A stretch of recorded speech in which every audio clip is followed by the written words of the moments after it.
Hakim Anggota 4 Andi Saputra SHMH berkesimpulan akhir sebagai berikut. Menimbang bahwa oleh karena terdakwa tidak terbukti secara sah dan meyakinkan bersalah melakukan tindak pidana sebagai didakwaan dalam dakwaan primer dan dakwaan subsidiar, maka terdakwa Nadiem Anwar Makarim haruslah dibebaskan dari seluruh dakwaan tersebut. Hakim ad hoc Andi Saputra menjadi satu-satunya hakim yang menilai bahwa mantan Mendikbudristek Nadiem Makarim harus dibebaskan. Berbeda dengan pendapat hakim lainnya, Andi Saputra menilai bahwa Nadiem Makarim tidak terbukti melakukan korupsi Chromebook, sehingga menurut Andi, Nadiem harus dibebaskan dari seluruh tuntutan jaksa. Pernyataan Hakim Andi Saputra ini berbeda dengan pernyataan 4 hakim lainnya yang menilai Nadiem Makarim harus divonis 10 tahun penjara. Dissenting opinion Hakim Andi Saputra ini pun diapresiasi Nadiem Makarim usai sidang. Sosok hakim muda Andi Saputra pun menjadi sorotan. Mantan wartawan itu dianggap memiliki langkah berani karena memiliki keputusan yang berbeda dengan hakim lainnya. Lalu, berapakah harta Hakim Andi Saputra?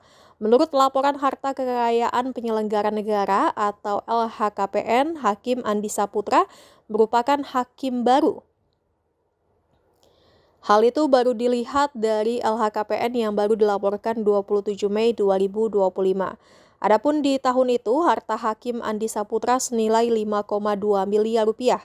Harta tersebut terdiri dari harta tanah dan bangunan senilai 4,2 miliar rupiah di Bekasi, Jawa Barat. Selain itu, Andi Saputra juga memiliki harta transportasi senilai 664 juta rupiah. Harta transportasi itu terdiri dari 1 mobil Chevrolet Captiva, 1 Wuling Aircraft, Yamaha X-Max, Honda Vario, Giant sepeda road bike tahun 2022 senilai 40 juta rupiah, sepeda Brompton senilai 25 juta rupiah, dan sepeda United senilai 3 juta rupiah. Selain itu, Andi Saputra juga memiliki harta bergerak senilai 673 juta rupiah dan kas setara kas senilai 609 juta rupiah. Andi juga tercatat memiliki utang senilai 904 juta rupiah, sehingga apabila ditotal hartanya mencapai 5,2 miliar rupiah.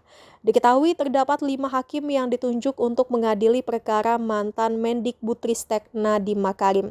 Majelis hakim ini terdiri dari 1 hakim ketua Purwanto S. Abdullah dan 4 hakim anggota yakni Eri Yusman, Sunoto, Mardiantos, dan Andi Saputra. Hakim Anggota 4 Andi Saputra SHMH berkesimpulan akhir sebagai berikut. 1. Bahwa tidak cukup alat bukti yang meyakinkan atau setidak-tidaknya meragukan karena tidak disertai persesuaian dan kausalitas alat bukti yang terang benderang.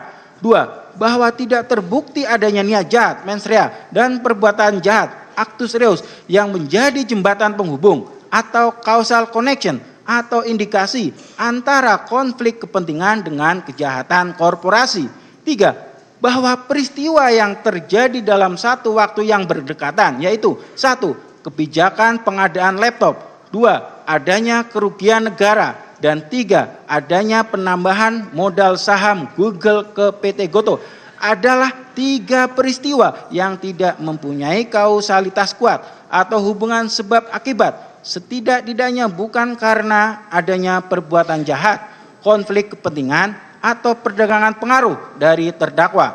Menimbang bahwa oleh karena terdakwa tidak terbukti secara sah dan meyakinkan bersalah melakukan tindak pidana sebagai didakwaan dalam dakwaan primer dan dakwaan subsidiar, maka terdakwa Nadiem Anwar Makarim haruslah dibebaskan dari seluruh dakwaan tersebut.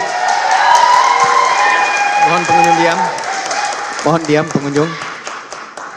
Menimbang bahwa oleh karena terdakwa harus dibebaskan, maka kepadanya juga melekat pemulihan harkat dan martabat kepada kedudukan semula yang termasuk di dalamnya adalah hak untuk dilupakan, right to be forgotten. Selesai. Baik, dilanjutkan bacaan. Menimbang bahwa oleh karena perbedaan pendapat tersebut telah diupayakan dengan sungguh-sungguh dan jangan lupa subscribe ya.